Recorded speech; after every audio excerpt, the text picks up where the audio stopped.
fanjakana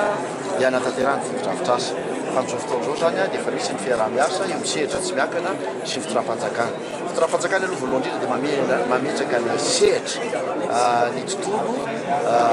fandraharana zany a anjara fanjakana miantoka ny mba mafiorina zay tontolo fandraharana zay a mametraka ny lalàna zay mba mafy orina an'izay izy a nefa koa mametraka ireo hevitra rehetra zay amposihany sehatra tsy miakana ao anatin'izany. Ka rehefa tena miresaka tsika le hoe fiarah-miasa zany a eo sehatra tsy miakana fotoram-panjakana dia ny sehatra tsy miakana no manatanteraka